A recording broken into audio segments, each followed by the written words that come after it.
अस्सलाम वालेकुम। Distributed database system के 21 लेक्चर के साथ मैं हूं मकबूल हुसैन।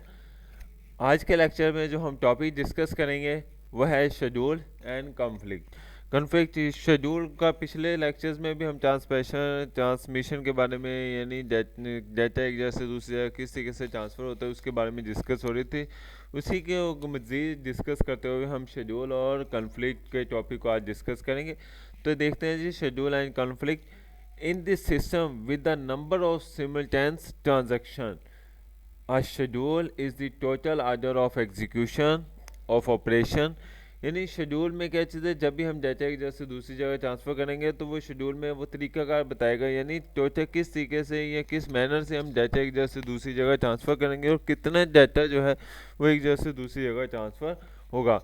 तो given the schedule S comparison of N transmission से एन T1 T2 यानी पहला शेड्यूल दूसरा शेड्यूल इस तरह सोन for any transaction TI the operation in the, यानी जो भी ऑपरेशन वगैरह हम परफॉर्म करेंगे उसे क्या चीज़ें हम शेड्यूल का नाम दिया जाएगा। जब भी कोई भी एग्जीक्यूशन वगैरह होगी तो उसे क्या चीज़ें शेड्यूल का नाम दिया जाता है। तो शेड्यूल की टाइप्स कौन कौन सी हैं, तो there are two types of schedule. Schedule की दो टाइप्स हैं। पहली जो टाइप्स है वो सीरियल शेड्यूल है और दूसरी जो है वो पैरेलल शेड्यूल है। तो सीरियल शेड्यूल के बारे में पढ़ते हैं। Serial schedule, in the serial schedule at any point of time only one transaction is active, यानी सीरियल शेड्यूल में यानी जब भी हम ट्रांजेक्शन करेंगे तो सिर्फ एक ट्रांजेक्शन एक टाइम में एक्टिव होगी, यानी multiple transaction at a time नहीं होगी। उसे क्या चीज़ें यानी सीरियल ट्रांजेक्शन का नाम दिया जाएगा या सीरियल शेड्यूल का नाम दिया जाएगा।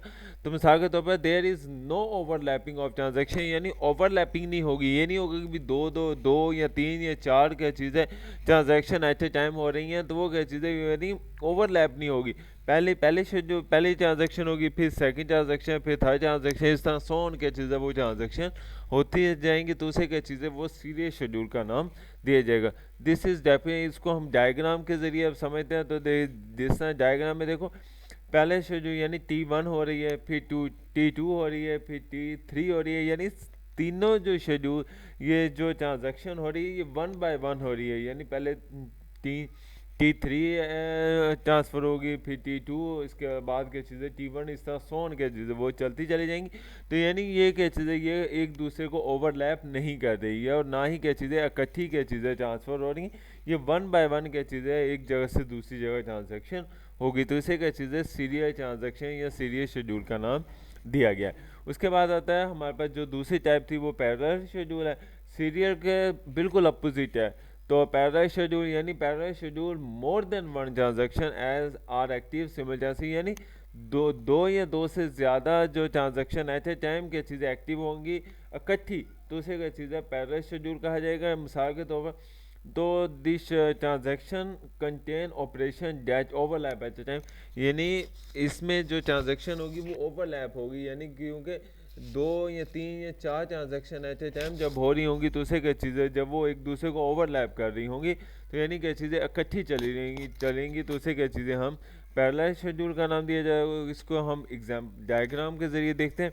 अब देखें T1 भी ट्रांजैक्शन हो रही है, T2 3 और T3, यानी अब ये देखो तीनों जो है ना ऊपर नीचे होते हुए क्या चीज़ें इकट्ठी ही ट्रांसफ़र हो रही हैं, यानी इकट्ठी ट्रांजैक्शन हो रही हैं मुख्तलिफ वक्फ़ों के साथ। कोई पहले चल रही है कोई बाद में चल रही है, लेकिन क्या चीज़ें इकट्ठी ही क्या चीज़ें एक ही रूट पे क्या चीज़ें वो ट्रांसफ़र हो रही हैं। तो ये एक दूसरे को क्या चीज़ें वो ओवरलैप कर रही हैं तो इसे क्या चीज़ें हम पैरेलल शेड्यूल का नाम दिया जाएगा। उम्मीद है सीरियल ट्रांजैक्शन भी आपको समझ आ गई होगी और क्या चीज़ें ये पैरेलल भी समझ आ गई होगी। आगे हम करते हैं जी कॉन्फ्लिक्ट इन शेड्यूल। कॉन्फ्लिक्ट क्या होता है? कॉन्फ्लिक्ट का मतलब यानी टकराव होता है, यानी जब हम मुख्तलिफ ट्रांजैक्शन करेंगे तो उसमें जब एक दूसरे का बहुत ज़्यादा ट्रांजेक्शन इकट्ठी कर रहे होते हैं तो उस वक्त जब टकराव आ जाता है तो उसे क्या चीज़ है कन्फ्लिक्ट का नाम दिया जाएगा। यानी in a schedule comparison of multiple transaction, यानी जब हम मल्टीपल ट्रांजेक्शन करेंगे तो conflict occur when two active transaction perform on non capability operation, यानी नॉन कैपेबिलिटी यानी ऐसा ऑपरेशन जिससे क्या चीज़ है टकराव होने का खदशा हो जाएगा। यानी जब दो या दो से ज़्यादा ट्रांजेक्शन हम एट ए टाइम करेंगे एक बगैर प्रोसीजर के तो उसे उस वक्त क्या चीज़ है वो कन्फ्लिक्ट हो जाएगा या क्या चीज़ है ट्रांजेक्शन जो है वो ट्रांसफ़र नहीं होगी।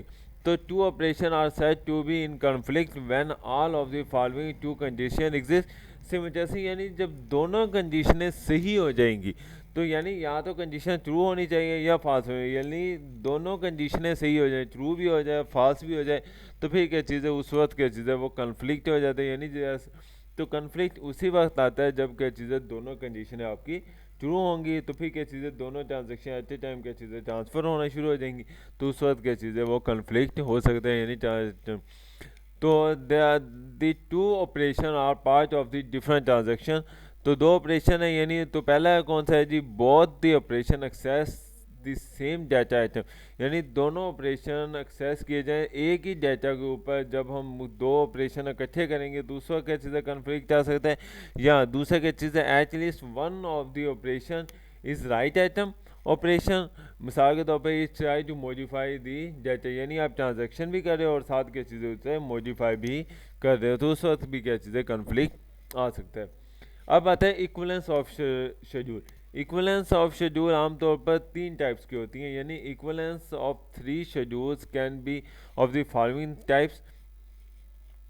तो फर्स्ट कौन सी है जी, हमारे पास रिजल्ट इक्वलेंस, यानी two schedules producing identical result are said to be result equivalence, यानी दो शेड्यूल प्रोड्यूस होंगे आइडेंटिकल यानी सेम रिजल्ट, यानी जब हम जब भी ट्रांजेक्शन वगैरह करेंगे तो उस वक्त क्या चीज़ है, दोनों का सेम रिजल्ट आए, तो उस वक्त क्या चीज़ है, वो रिजल्ट इक्वलेंस कहलाता है। सेकंड क्या चीज़ है, व्यू इक्वलेंस है, यानी two schedule are perform similar action, यानी जब दोनों का सेम एक्शन हो इन द सिमिलर मैनर, एक ही तरीकाकार में, एक ही मैटर में क्या चीज़ है, एक ही एक्शन हो, एक जैसा एक्शन हो, तो उसे क्या चीज़ है, हम इक्वलेंस रिलेशन में व्यू इक्वलेंस का नाम दिया जाएगा। और लास्ट जो है कन्फ्लिक्ट एक इक्वलेंस है, जिस तरीके से अभी कन्फ्लिक्ट का मैंने बताया, तो यानी two schedule are set to be conflict equivalence if both contain the same set of transaction and has the same order of conflicting pair of the operation. उम्मीद है आज का लेक्चर आपको समझ आया होगा। अगर किसी भी टॉपिक की समझ ना हुई तो आप मुझसे डिस्कस कर सकते हैं। अपना ख्याल रखिएगा।